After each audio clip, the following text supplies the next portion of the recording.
কিন্তু আমার যখন দরকার হবে আমি আপনাদের ডাকবো, আপনারা আমার ডাকে সাড়া দেবেন তো?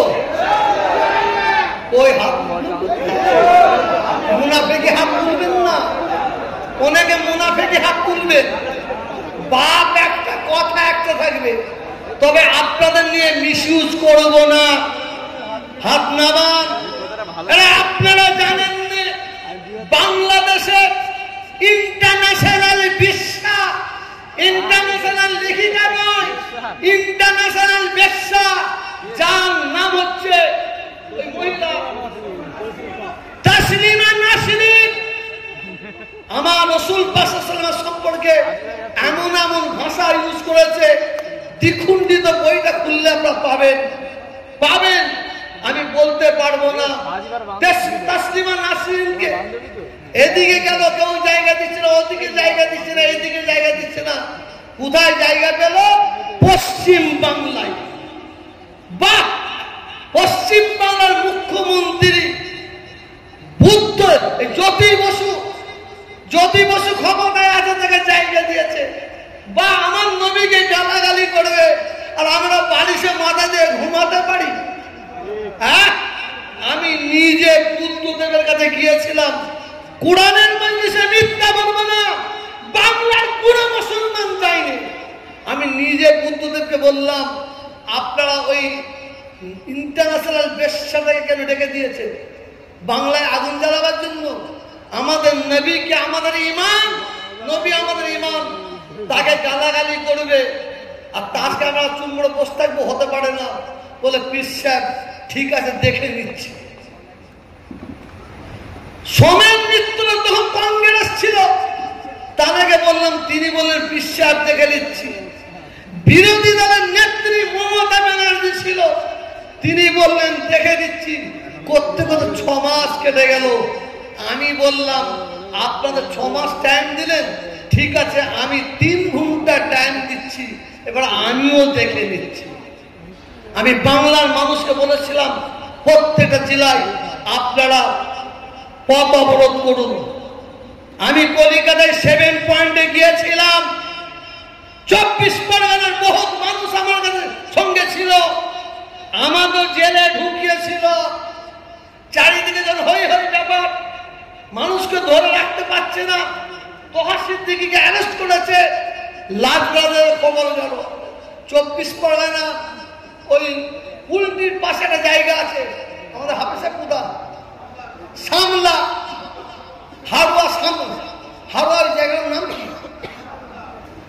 সামলা। ওখানকার প্রচুর মানুষ, তার সঙ্গে আমিও জেলে ঢুকলাম। এবার আমাকে ভরে দিয়েছে।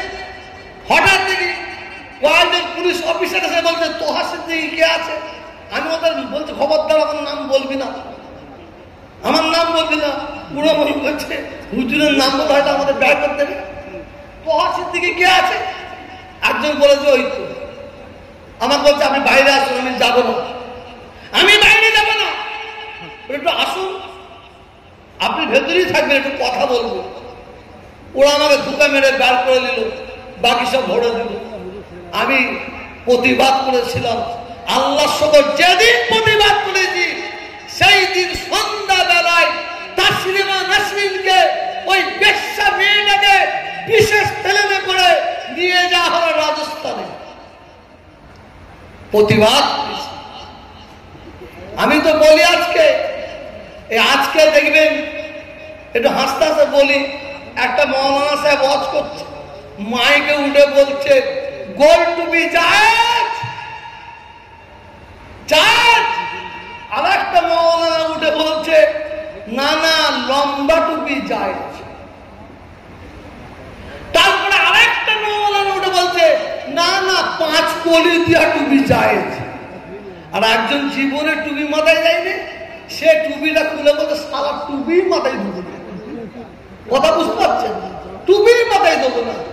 আজকে আমাদের মধ্যে যে তবলিগ কুরকুরা, আমাদের মধ্যে যে বেড়ে দূরত্ব ছিল, আজকে সব ভিদাভেদ হয়ে লেগে আমরা অনেক জায়গায় এসেছি না আসিনি? এর জোরে বলুন। এই আমাদের এক জায়গায় পড়ার মূল্যে কে এর অবদান কার জানেন? এর অবদান কার জানেন আপনারা? তোহা সিদ্দিকীর নয়, দাদা হুজুরের নয়, বড় পিসা হুজুরের নয়, খাসা হুজুরের নয়, এই আমাদের তবলিগ ফুরফুরা দেওবন্দি আমাদের এক জায়গায় একটু আসার কাছে আসার মূলে যিনি মেন ব্যক্তি তার নাম হচ্ছে নরেন্দ্র মোদী, প্রধানমন্ত্রী নরেন্দ্র মোদী। কেন বললাম? বিড়াল কখন গাছে ওঠে? এটা জোরে বলুন। ঠেলায় বললে আজকে সারা ভারতবর্ষের মুসলমান মোদীর ঠেলায় বলছে, ভাই তুই তবলিগ করিসনি, তুই ফুরফুরা করিসনি, তুই বেড়ানি করিসনি, চলাই। তবে হ্যাঁ হ্যাঁ আমাদের কিছু জুজি মশলা আছে, সেটা আমরা আলেমে বুঝে নেব, আমরা আলেমে বুঝে নেব। বহু জায়গায় বলি আমাদের হাঁড়ি আলাদা হবে, কিন্তু লাঠিটা কিন্তু আলাদা হবে না। হাঁড়ি আলাদা করবো, লাঠি আলাদা নয়। অনেক চক্রান্ত চলছে যে তোহা সিদ্দিকী যদি দমাতে পারি, তোহা সিদ্দিকী যদি বসিয়ে দিতে পারি, তাহলে এই দুটো একটা চালাকে দিয়ে মুসলমানদের যে মেরুদণ্ড ভেঙেছি আরো মেরুদণ্ড ভেঙে দেবো। আমি সবগুলো বলতে পারছি না, সময় আসতে ফাঁকা মাঠে বল দিয়ে লাভ নাই। যাক, বেশি সময় নেব না। আপনাদের কাছে দোয়া, এই আজকে কোরআন তিলাওয়াতে আমাদের লাভ কি হলো, লাভ কি হলো, লাভটা যদি দেখতে চান ইনশাআল্লাহ মওতের পরে এই লাভের হক কিন্তু আমরা আল্লাহ তাআলার দরবার থেকে আদায় করব, বলুন ইনশাআল্লাহ। এটা জোরে বলুন ইনশাআল্লাহ। যারা কোরআন শরীফ তিলাওয়াত করলেন, যারা কোরআন শরীফ তিলাওয়াত করলেন, আল্লাহ তাদের উপর খুশি হয়ে গেছেন, তাদের সওয়াবের হক দান করেছেন।